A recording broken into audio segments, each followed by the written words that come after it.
Hey everybody, welcome back to the third question. This is 7 questions in 7 days. So I'm going to answer 2 of the questions today.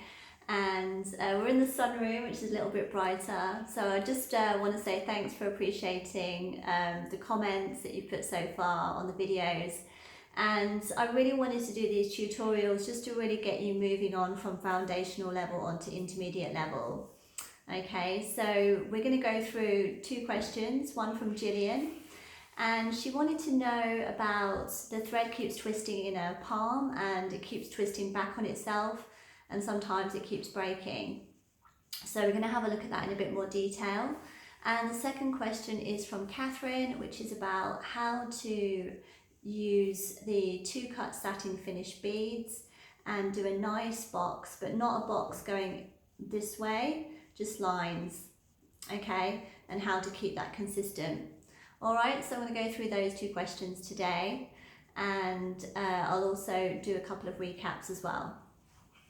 So first of all, twisting of the thread. Now with the filagant thread that you would have got in your kits, this thread is very durable, it's very fine, it's very strong, it's a cotton mercerized thread. And here is an example. So this is the larger version of the one that you would have in your kit, so you get a much smaller one. And it has a light wax bath on all of the threads, and they're made the same way in northern France. And these are available through the website. Not the big ones just yet, but the smaller ones come in lots of different colours. Now, if it keeps twisting, it will eventually break, even though it's very strong and it's great for couture beading. I'm going to go through a couple of things as to what might be the main reason. But firstly, here's a quick recap of the video from foundational level part 1. Now, as you can see here, the motion of the thread going around the hook under the fabric, it goes around 1.5 times and then it lifts through. If you're wrapping more than 1.5 times, that can actually create more twist in the thread. So eventually the thread will keep twisting, twisting, twisting. You might be able to go an extra 20 odd stitches before the thread will start to be a problem. So you may not be aware of the habit that you're building. So that's one thing to go through, but I'll do the demonstration so you can see clearly what I'm describing, and there are a couple of other reasons why it might be happening. Okay, so with this thread here, okay, I'm just going to bring it through the fabric, and then I'm just going to do my starting knot. So forwards 1 millimeter, wrap 1.5, rotate, lift, chain stitch backwards, wrap 1.5, rotate, lift, and then chain stitch forwards. Okay, so first thing, let's go through the basics. When you're plunging forwards, the hook is facing the direction you're going. The thread comes around anti-clockwise. Look at where the thread naturally starts. It doesn't matter what position you're in, that thread will always start from behind the hook. So that would be 1 wrap, and a 1/2 wrap would be in front of the hook. So that's a really good marker. You know that when your fingers are in front of the hook, you're in the right position. Okay, so I'm just holding that up there just to give you a demo, but really your palm underneath needs to be much lower. Otherwise, when you wrap the thread, you won't be able to catch it. So I'm now going to lift through the fabric, and then I also just bring my palm up with it as well, just to make sure it comes through, it glides through the fabric. Now if you can see there is a twist in that thread. Now another reason why thread keeps twisting is if you're not resetting in the right direction. So I'm working right-handed, so I always go anti-clockwise. That means the hand underneath wrapped anti-clockwise, the hand on top also wrapped anti-clockwise. So in order to reset, I have to go clockwise. If you have a look at that twist there, when I go clockwise back, it untwists the thread. Okay, so remember I have to reset a 1/2 circle 180 degrees to go back to the beginning. If what you're doing is you're not resetting the direction you've been moving, the opposite direction that you've been moving, so everything so far is anti-clockwise, and if you keep going with that and you keep going, yeah, okay, I have to reset anti-clockwise, what's going to happen is, see that twist in the thread, you just keep twisting it.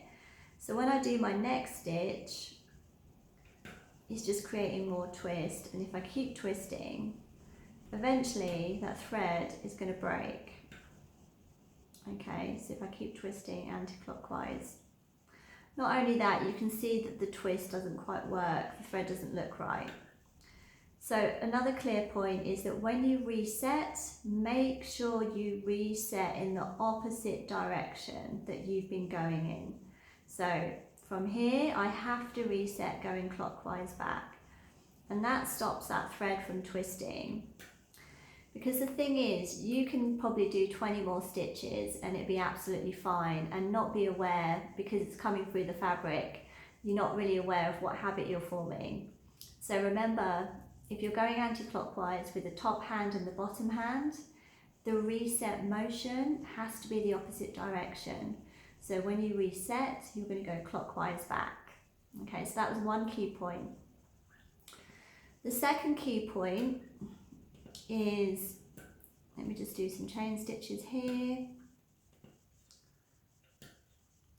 I hold the thread, as you can see, I sort of have it just around that finger there, and then I hold it with those two fingers. Now, when you start, you might find your fingers and your hands are a little bit clammy, because there's always a natural tension when you're doing the technique as a beginner. It's not natural for you to just relax your fingers and relax your palm. So what I would also suggest is you can actually just take the thread in your palm and then just wrap it around the back of your palm and then bring it forwards again. And this is actually more of an advanced method for holding the beads, which I do demonstrate in the foundational level. Okay, so that way the thread is round the back of the palm. It stops it from twisting back on itself. Okay, because you've got more of that thread being held in that position.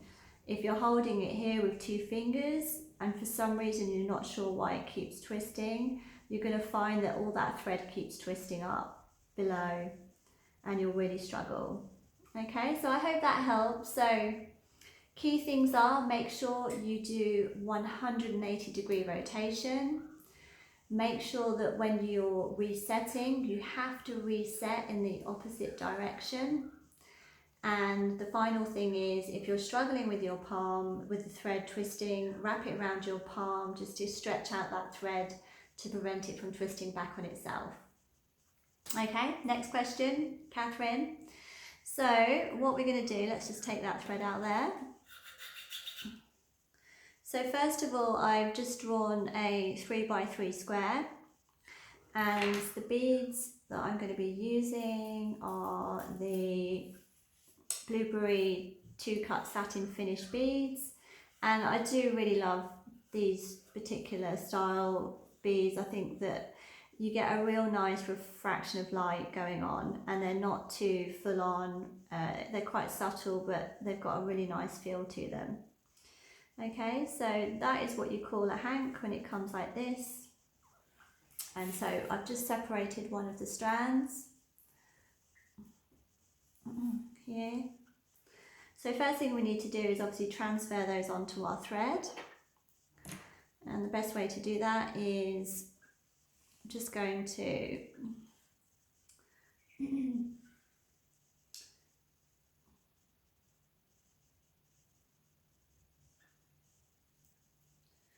I'm just going to splice that thread like so. So I've just gone in the middle of that thread twist there, and then I'm just going to latch on my normal couture beading thread, and then that just maneuvers over the top. So you see how it might just catch slightly on the hook, so you just have to give it a bit of space. Bring that through. And then it's like creating a knot in the thread basically, so you can see it here, and then all you're doing is you're just pushing that on like so.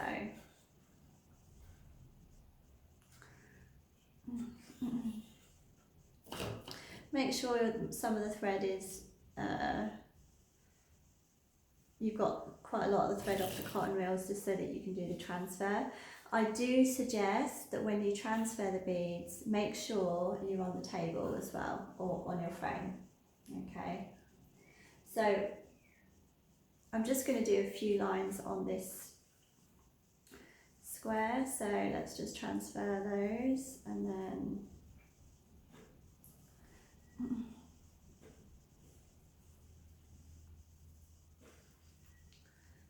okay, so these are a lot smaller, the beads, but when you have a look at the foundational level part 1, you can see that I've worked with parallel bugle beads. So here's a quick recap here, and what that means is the parallel bugle beads are just built up in stages. They are matching where the joins are, but if you was to do a big piece of beadwork, you would actually do it similar to brickwork, and that just makes it a lot stronger and it stops the beadwork from bowing out. It's a bit like laminate flooring in a way. Okay, so these beads have been transferred there. Once they are, all you do is just get back to the knot, is you just move that away like so, and it literally just untwists, just comes out. Okay, so it just goes over there.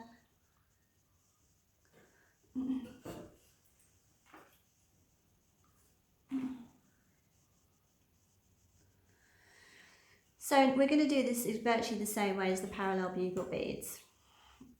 So remember, we're going to do our starting knot.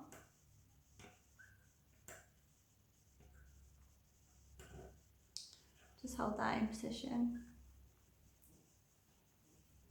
And then even though I've transferred all the beads, you don't necessarily want to have all the beads in your palm, so probably about half of them would be good. And then palm facing out, wrap the palm around the back like so, and then you're just going to let those beads drop down so they fall into my palm, so I've actually got a good handle on them. Okay, and then what we're going to do is just slide one bead up, and then let's do a row of beads.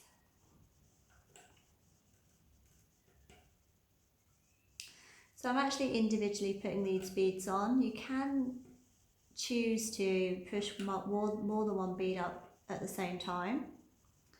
That's up to you. It depends on the style. It's going to look just a little bit different, that's all.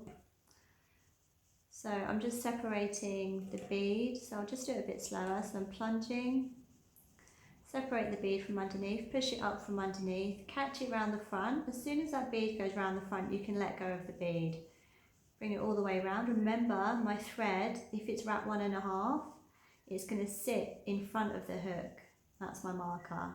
Rotate anti-clockwise, pushing on the back of the hook to lift that through.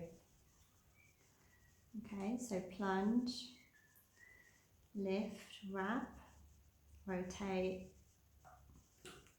and reset. So plunge, push the bead up, wrap the thread 1.5, rotate, lift, reset. So when the beads just get a little bit close, all you need to do is just tug it down like so.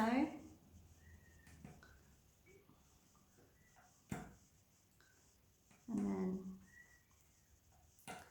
just keep going here.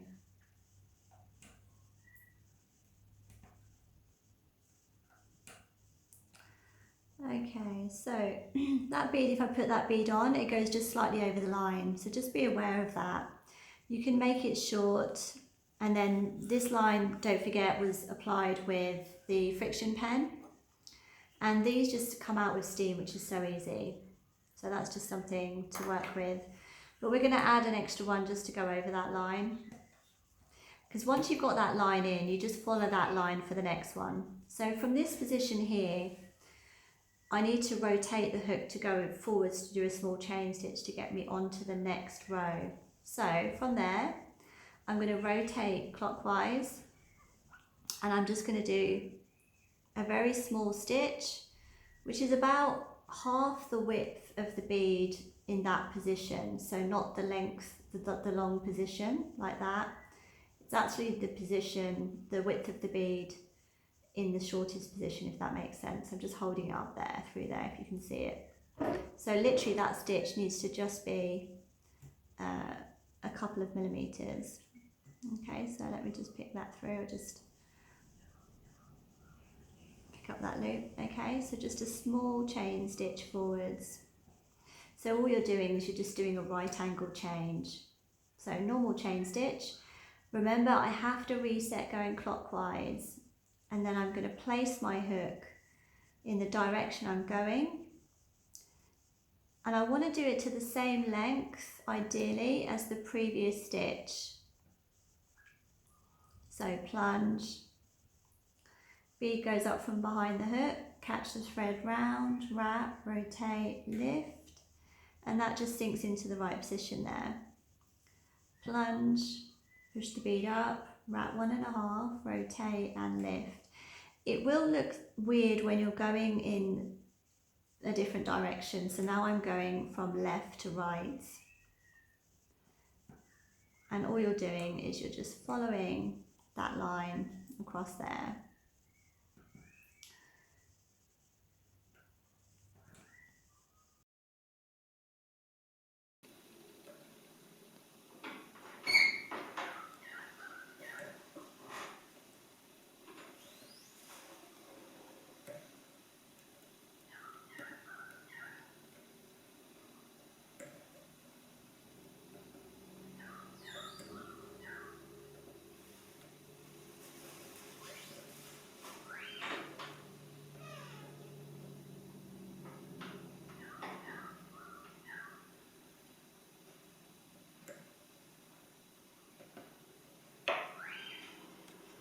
So here you can see that is the other side. So I just did 1, 2, 3, 4 lines there.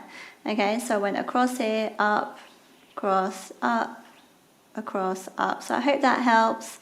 As I say, they have got a slightly irregular finish, but they do look great. It's, you know, if you had a magnifying glass, you could maybe look a little bit closer and see, oh, is that a 1 millimeter out on one of the sides? But there you go. So that's how you do a square using the 2-cut satin finish beads, and how to change at the in between rows. So that was Gillian's question and Catherine's question. So thanks very much. If you have a question that you would like to ask, don't forget to use the social media, or you can send me an email at info@couturebeadmasters.com. I will add all the links below for things that I've been using in this workshop, this little tutorial. And just remember, if there's a few more days to go to look at anything else that you wish to discuss. If you have done one of the live workshops, that's absolutely fine. There might be things that I've done that I've actually taught there that you don't necessarily get on the online course, because they are very different courses. Purely just because of the time element. So remember, the online course is about 25 hours, whereas when we do a 2-day workshop, it's 12 hours. Okay, so I'll add the links for the foundational level part 1 and part 2. We do have the intermediate level coming out, which we'll be working on a garment. So just have a look for that when it comes. I will also announce it through social media. Also, if you don't want to miss any of these videos, I will be sending them out via the newsletter. So simply subscribe through the website and you will receive all the latest promotions and offers, as well as up-to-date tips and advice. Okay, so thanks very much, and I'll speak to you tomorrow.